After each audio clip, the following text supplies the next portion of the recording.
फिर किसी ने कहा मैं शंकर भगवान को एक एसी के कमरे में, एसी के महल में भगवान शिव को रखूंगा, तो शिव को तुम्हारा एसी का रूम भी नहीं चाहिए।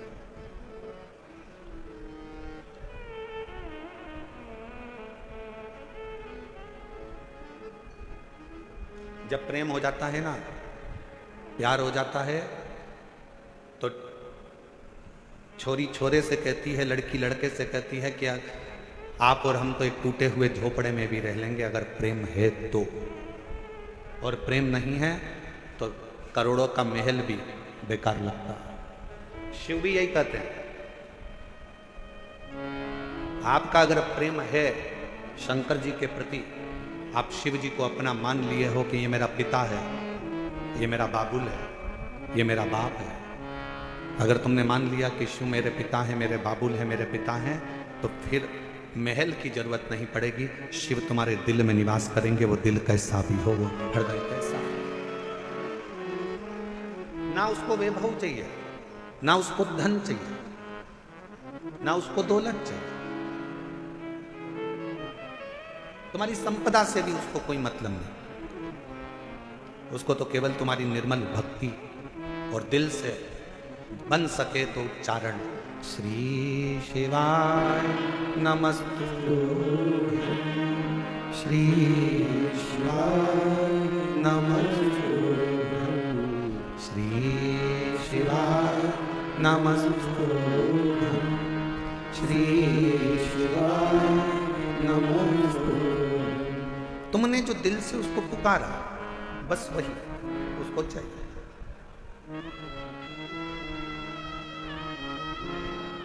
कोई दिखावा,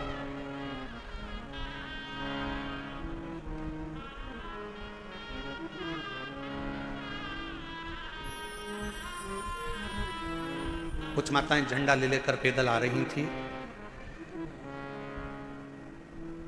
पूछा,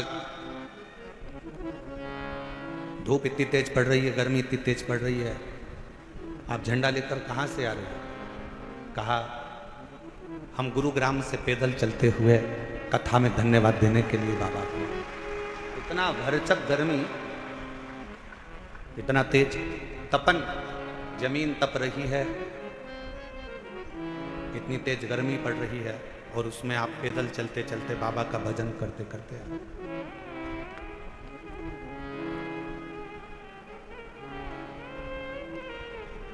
शिव कथा कह रही है, भगवान शंकर का संवाद कर रहा है। पहला दिन परीक्षा का होता है। गुरु द्रोणाचार्य ने शस्त्र की शिक्षा देने से पहले परीक्षा करी है। कहा, ये पांडव और कौरव मेरे 105 शिष्य यहाँ पर बैठे हैं, इसमें से जो मुझे शीश का दान देगा, शस्त्र की विद्या उसी को सिखाई जाए। शीश का दान मतलब क्या? क्यों घर के लोग कहते हैं कि बेटी घर अगर ससुराल जाओ तो सास ससुर के चरणों में झुक जाना, शीश झुकाना। माँ अपने पोता पोती को, अपने बेटा बेटी को कहती है दादा दादी के पास शीश झुकाना, नाना नानी को शीश झुकाना, घर के बुजुर्गों के आगे शीश झुकाना। शीश झुकाना मतलब शीश का दान दे देना। शास्त्र कहता है शीश का दान का मतलब यह होता है कि आप अपने भीतर का अहंकार उनके चरणों में डाल दिए हो और आपके अंदर अहंकार बचा नहीं है, आप उसके हो गए। अभिमान आपने त्याग दिया, अहंकार आपने छोड़ दिया। कई लोग कथा में भी आते हैं तो शीश का दान नहीं कर पाते, अहंकार को छोड़ नहीं पाते। तुम मुझे पहचानते नहीं हो, तुम मुझे जानते नहीं हो, मैं अब भी फोन लगाती हूँ, देखो अब भी मुझे जगह मिलेगी, अब भी फोन लगाती हूँ। और उसको क्या मालूम कि कथा में आई है तो यहाँ तो नेटवर्क मिलता ही नहीं है। जहां जहां शिव महापुराण की कथा होती है वहां नेटवर्क ही नहीं लगता, क्योंकि वहां एक ही नेटवर्क चलता है, वो शंकर जी का, बाकी के सारे नेटवर्क फेल हो जाते हैं। मैं अभी फोन लगाती हूँ, तुम मुझे जानते क्या हो, मैं बैठूंगी आगे, मैं अभी फोन लगाती हूँ। बस हम तो कहते कभी कभी उनसे भी सीखा करो जो तुरंत कहते अब भी फोन लगाती हूँ, 1 मिनट नहीं लगेगा और मेरी गाड़ी छूटेगी, अब भी फोन लगाती हूँ, 1 मिनट नहीं लगेगा और मैं आगे बैठूंगी। ऐसा ही बल तुम्हारे अंदर होना चाहिए। अब भी श्री शिवाय नमस्तुभ्यम बोलती हूँ और मेरा शंकर मेरे पर कृपा करेगा, ये निश्चित है, ये निश्चित है। और जिस दिन आपके अंदर ये बल आ गया ना कि मेरा शंकर, मेरा उघड़दानी, मेरा त्रिकालदर्शी, मेरा कैलाशी, मेरा अविनाशी, मेरा शिव मेरे साथ में है, मैं उसको पुकारूंगी, वो मेरा सुनेगा, मैं उसको आवाज दूंगी, वो सुनेगा। उस दिन सर्वश्रेष्ठ सब कुछ।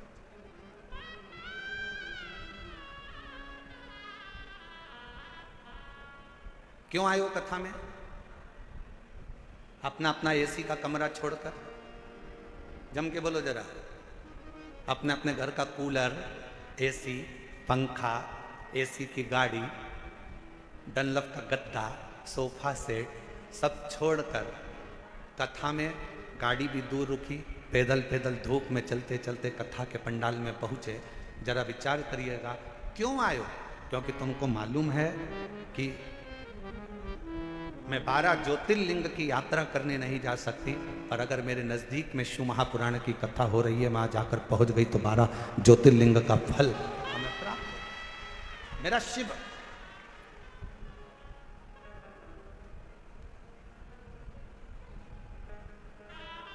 मेरा शिव मुझे यहां मिल जाए, मेरा शंकर मुझे यहां मिलेगा। आप सबको मालूम है कि मैं अगर यहां बैठूंगी, अपने दिल की बात अपने बाबा से कहूंगी, तो मेरा बाबा यहां बैठकर सुनेगा। और कितनी बड़ी कृपा दिल्ली की इस कथा में हो रही है मेरे भोलेनाथ जी की। जरा विचार करिएगा कि कथा के मध्य में ही 24 तारीख को प्रदोष पड़ जाएगा, 25 तारीख को मासिक शिवरात्रि पड़ जाएगी, 26 तारीख को कथा की शिवरात्रि पड़ जाएगी और 27 तारीख को कथा विराम हो जाएगा। अब कितनी पुण्यता है। बस अपने चित्त को, अपने मन को, अपनी भक्ति को शिवमय बनाओ। प्रथम दिन था, गुरु द्रोणाचार्य ने सामने बिठाया अपने शिष्यों को, 105 शिष्य सामने बैठे और गुरु द्रोणाचार्य ने सामने बैठे हुए 105 शिष्यों से कहा कि तुम में से जो शीश का दान देगा वो शस्त्र विद्या सीख सके। शीश का दान मतलब अब शिष्य समझे तो बात,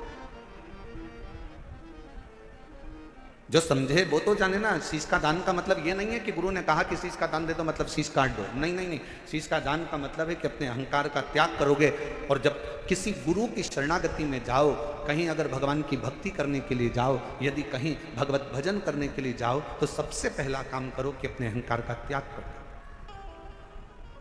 अपनी अभिमत्ता का त्याग करो।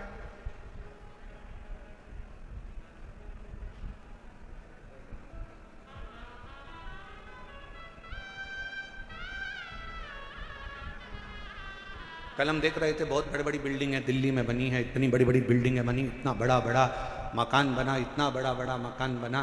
तो हमारे साथ में जो हिमांशु पंडित जी थे वो कह रहे थे, गुरु जी कितनी बड़ी बड़ी बिल्डिंगें बनी हैं। हमने कहा अपने शहरों में या अपने छोटे छोटे पुराने पुराने गाँव हैं, उसमें बड़ी बिल्डिंग भले नहीं होती थी पर बड़े मकान जरूर होते थे।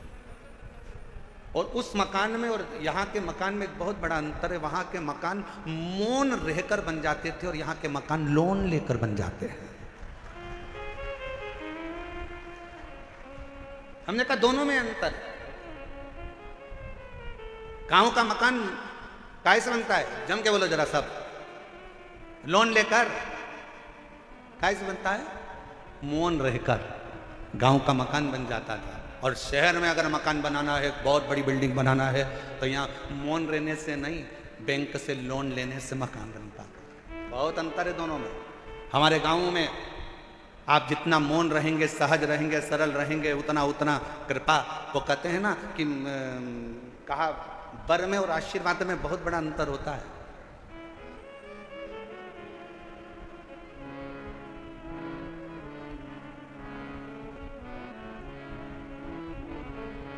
लंकापति रावण ने क्या मांगा था? शिवजी से वर मांगा था। वर मांगा। लंकापति रावण ने शिवजी से वर मांगा और हिरण्यकशिपु ने क्या मांगा? तो कहा कि भगवान से वर मांगा था।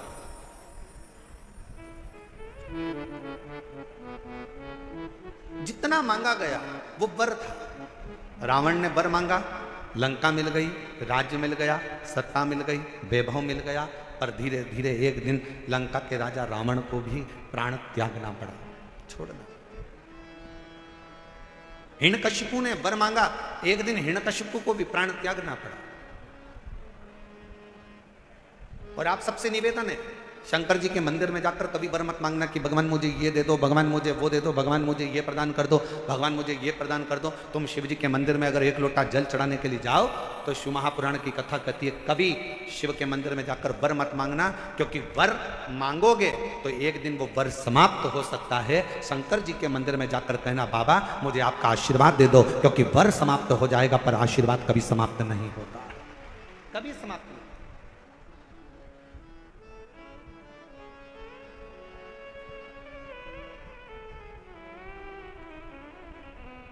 हो सकता है कि वर मिला और समाप्त हो जाए, हो सकता है कि वर प्राप्त हुआ और वो समाप्त हो जाए, पर आशीर्वाद कभी समाप्त नहीं होता। अगर मेरे शंकर का, घर के बुजुर्गों का, माता पिता का, घर के बयों का, घर के बड़ों का, गुरुजन का, संत जन, साधु जन, तपस्वी जन का, या अपने घर के माता पिता या वृद्ध का जब आशीर्वाद मिल जाता है तो फिर वर की जरूरत भी नहीं पड़ती। मांगो उससे कि देना हो तो जन्म मेरे सिर पर रख दो रे अपने ये दोनों हाथ, और देना हो तो दीजिए जन्म जन्म का साथ, और देना हो तो दीजिए जन्म जन्म का साथ। भगवान शिव की कथा करें, भगवान शंकर का संवाद, शिव तत्व का, शिव पुराण करें, मेरे ओगरदानी का संवाद करें।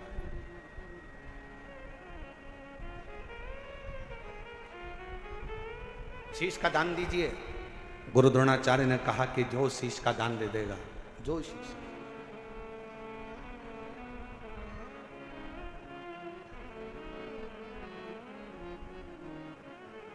मेरे शंभू ने कहा, मेरे शंकर ने इस पवित्र कथा का आनंद कर रहा है, हस्तिनापुर शिव महापुराण की कथा करिए, जो शीश का दान देगा वो मुझसे शस्त्र विद्या सीख लेगा। अब कौन शीश का दान दे? सब 105 जितने शिष्य बैठे थे गुरु द्रोणाचार्य के, उसमें से 100 शिष्य उठकर चले गए।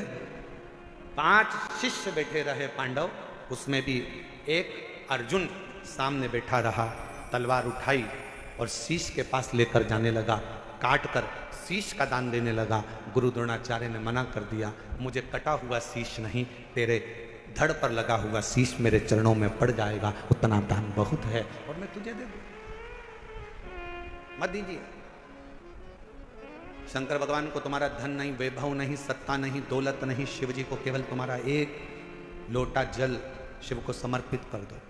एक लोटा जल भी नहीं हो तो 3 बार ताली बजा दो, वो भी नहीं है तो मुख से बम बम बोले बोले, ये भी नहीं बोल सकते तो मुख से हर हर महा, इतना कर सकते।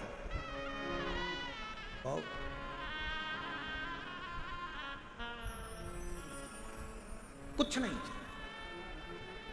जिस दिन अहंकार छोड़कर, अभिमत्ता त्याग कर, अभिमान का त्याग कर कर, जिस दिन अहंकार को छोड़कर तुम शिव की ओर बढ़ोगे, शिव तुम्हें प्राप्त हो जाएगा। हस्तिनापुर शिव महापुराण की कथा में हस्तिन नाम का जो राजा था वो शंकर का परम उपासक था, जिसने इस राज्य को बसाया था।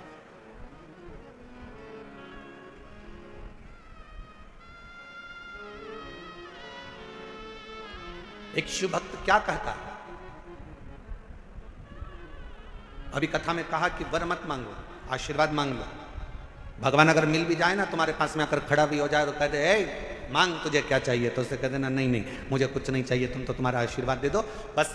क्यों? क्योंकि वरदान दोगे तो हो सकता है एक दिन समाप्त हो जाए। हमने फ्रिज मांग लिया, कूलर मांग लिया, एसी मांग लिया, ये मांग लिया, वो मांग लिया, गाड़ी मांग ली, बंगला मांग लिया, सामान मांग लिया, बेटा मांग लिया, बेटी मांग ली, दौलत मांग लिया, सत्ता मांग ली, हो सकता है एक दिन समाप्त हो जाए। पर यदि आपका अगर आशीर्वाद होगा तो ये कभी समाप्त होने वाला नहीं है। वर समाप्त हो सकता है, पर आशीर्वाद कभी समाप्त नहीं होता, वो अजर और अमर रहता है। वो आपके आज भी है और कल भी है।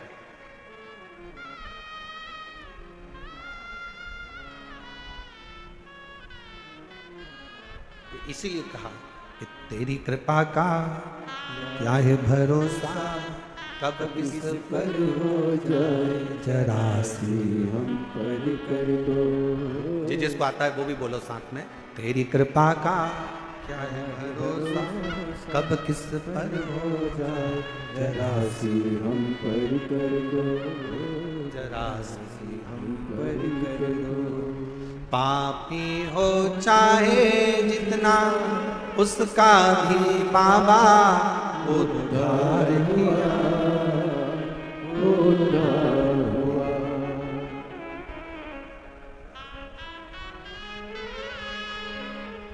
जिस पर भी हो गई तेरी करुणा कृपा वो भव पार हुआ, भव पार हुआ।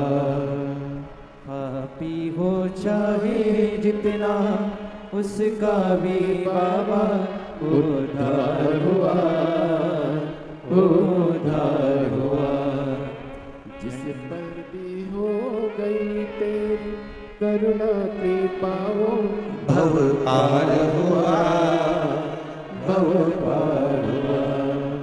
गिद्ध अजामिल गणिका जैसे मन को तुम्हारे भाई जरा सी हम पर कर दो, जरा सी हम पर कर दो। तेरी कृपा का क्या है भरोसा, कब किस पर हो जाए जरा सी हम पर कर दो, जरा सी हम पर कर दो। ज्यादा नहीं, बस आशीर्वाद दे दीजिए, वर नहीं चाहिए, शिव आपका साथ दे दीजिए।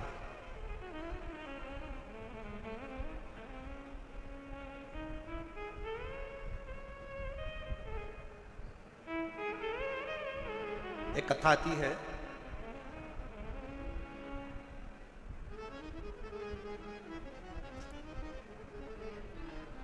एक नारायण नाम का एक छोटा सा बालक था।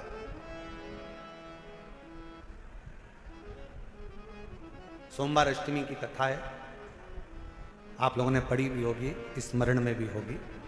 एक नारायण नाम का छोटा सा बालक है जिसकी अवस्था 7 वर्ष की, केवल 7 वर्ष की अवस्था। और यह सोमवार अष्टमी की बड़ी सुंदर कथा आज स्मरण में आई है, तो आप लोग और हम लोग उसको श्रवण। और कभी अगर सोमवार की अष्टमी पढ़े तो इस कथा का मनन चिंतन उस दिन जरूर करना।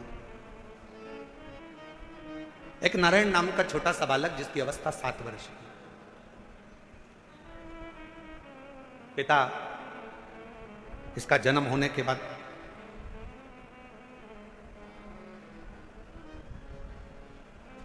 किसी गलत मार्ग में चले गए और किसी अन्य स्त्री के साथ रहना चालू कर दिया। नारायण अपनी मां के साथ में रह रहे और छोटी सी अवस्था से नारायण बार बार पूछता रहता है। छोटी सी अवस्था से नारायण अपनी मां से पूछता रहता है कि मेरे पिता कहाँ हैं, मेरे पिता कहाँ हैं, मेरे पिता कहाँ हैं। मेरी दिल्ली की जीजियों, मेरे दिल्ली के जीजाओं, मेरी बेटियों बेटाओं, मेरी माताओं, मेरे भाई मेरी बहनों, बड़ा ध्यान लगाकर सुनना कि जन्म हुआ, पिता ने अपनी पत्नी पर कुछ गलत बातों का इल्जाम लगा दिया और बच्चे को और मां को छोड़कर पिता किसी अन्य स्त्री के साथ चला गया। साथ रहने लगा, गांव बदल दिया, नगर बदल दिया, शहर बदल दिया। पिता दूसरे गांव में, दूसरे नगर में, दूसरे शहर में रह रहा है और यहां मां अपने बच्चे को पाल पोस कर नारायण को बड़ा कर रही है।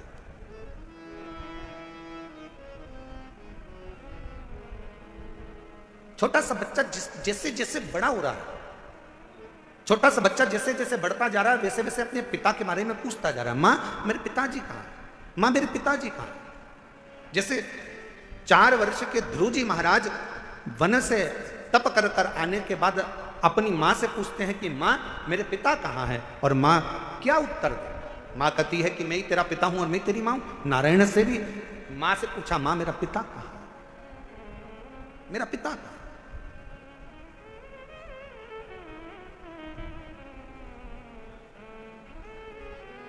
एक दिन गुस्से में आकर मां ने कह दिया, क्या पिता पिता पिता पिता पूछता रहता है, क्या दिन भर पिता का नाम लेता रहता है, मैंने तुझे पाल पोस कर बड़ा करा, कभी मेरा भी नाम लिया कर, क्या पिता का नाम लेता।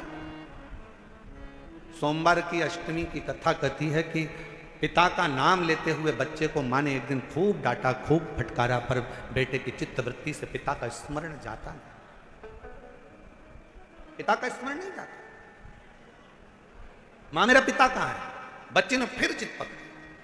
आखिरी में मां ने तुरंत चिल्लाकर कह दिया, पिता पिता कहता है, ये सामने जो पत्थर पड़ा है, सामने जो भाटा पड़ा है, सामने जो कंकर पड़ा है, सामने जो पत्थर पड़ा है, यही तेरा पिता है।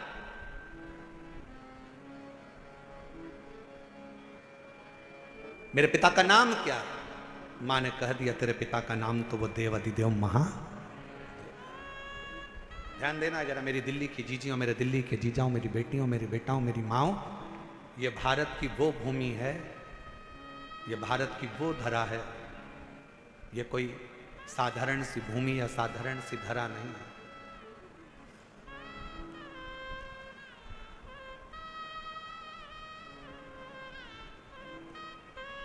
सात द्वीप, 245 देश और 4200 धर्म हैं पूरी दुनिया में। 7 द्वीप, 245 देश और 4200 धर्म पूरी दुनिया में है। और उसके बाद भी अगर आपका जन्म भारत की भूमि पर हो जाए और उसके बाद भी आपका जन्म सनातन हिंदू धर्म में हो जाए, तो भगवान को धन्यवाद देना कि तूने मुझे अच्छे कुल में पैदा किया।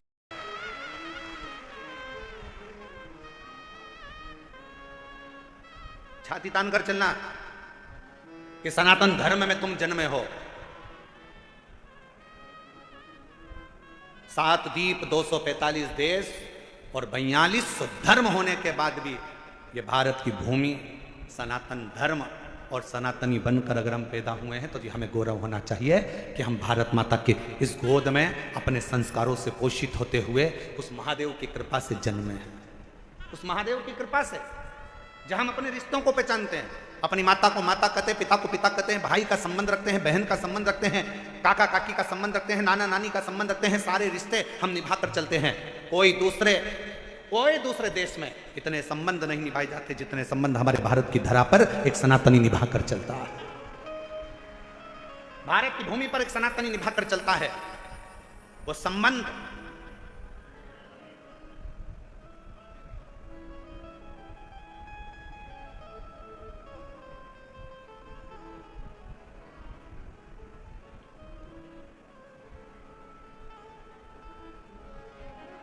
और कोई अच्छे संबंधी तो हैं तुम्हारे?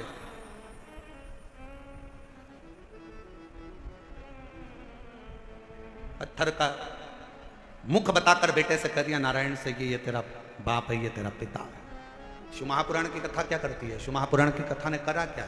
शिव महापुराण की कथा ने केवल विश्वास जगाया है कि जिस तुम्हारे घर के पास के शंकर के मंदिर में 1 लोटा जल चढ़ाने जाओ, जिस शिव जी के मंदिर में तुम जल चढ़ा रहे हो, जिस शंकर जी के मंदिर में तुम जल चढ़ाने गए हो, जिस शंकर जी के मंदिर में तुम बेलपत्र चढ़ाने गए हो, जिस शंकर जी के मंदिर में तुम स्तुति गाने गए हो, जिस शंकर जी के मंदिर में तुम भजन करने गए हो, जिस शंकर जी के मंदिर में तुम नाम जाप करने गए हो, बस तुमने उसको अपना पिता मान लिया।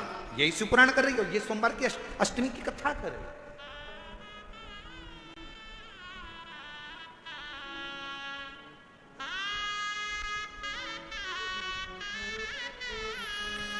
यही संबंध है हमारे, ये रिश्तेदार।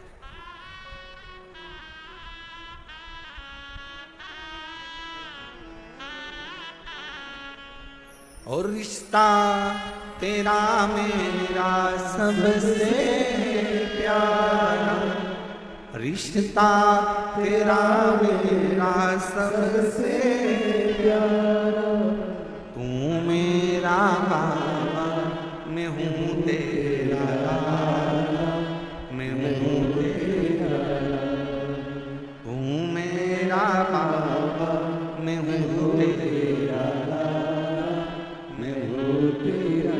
यही संबंध। नारायण ये पत्थर ये सामने जो शिला पड़ी है, ये पत्थर पड़ा है, ये कंकर पड़ा है, ये भाटा पड़ा है, यही तेरा पिता है। क्या नाम है? बता दिया, इसका नाम देवाधिदेव महादेव। बता दिया। घर के कई माताओं ने अपने बच्चों को भेज दिया, एक लोटा जल लेकर जाओ शंकर जी के मंदिर में जल चढ़ाओ। माँ वहां पर शंकर जी कहाँ है? तो कि यही जो शिवलिंग है, यही शिव है, यही पिता है, यही सर्वस्व है। आज मैं हूं, कल नहीं। आज संसार है, कल नहीं। और ये शंकर हमेशा रहेगा, तेरा साथ देगा। तो इस पे जल चढ़ा, समर्पित कर एक लोटा जल। और जब सिर पर अगर भोलेनाथ जी का हाथ हो तो फिर क्या क्या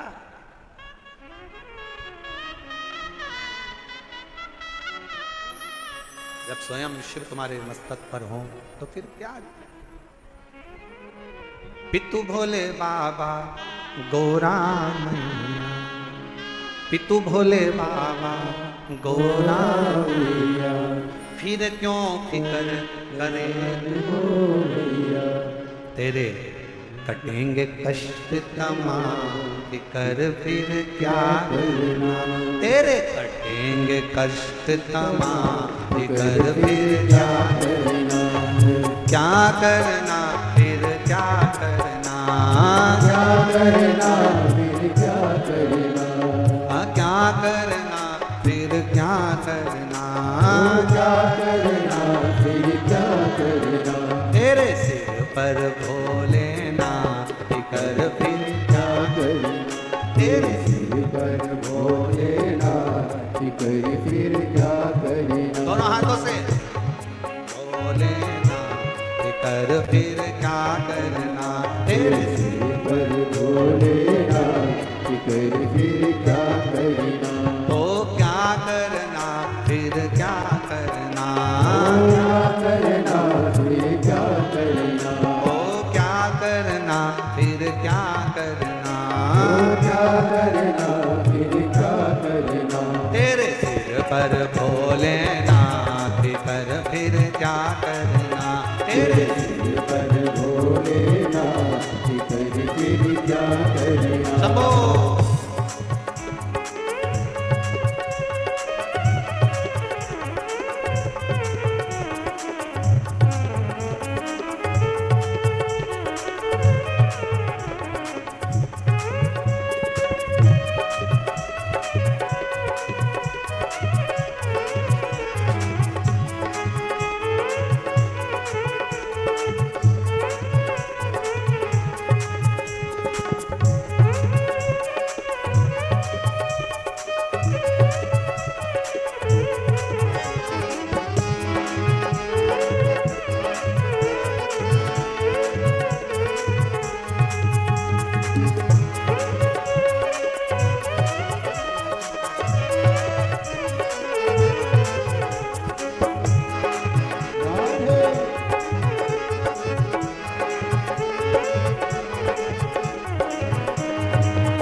परेशान हो भैया, फिर क्यों परेशान हो भैया, फिर क्यों परेशान हो भैया, तुम जपो भोले जी का नाम, फिर क्या करना, तुम जपो भोले जी का नाम, फिर क्या करना, क्या करना, क्या करना, फिर क्या करना, वो क्या करना, क्या करना, फिकर फिर क्या करना, सिर पर भोलेनाथ, फिकर फिर क्या करना, तेरे सिर पर भोलेनाथ, फिकर फिर क्या करना।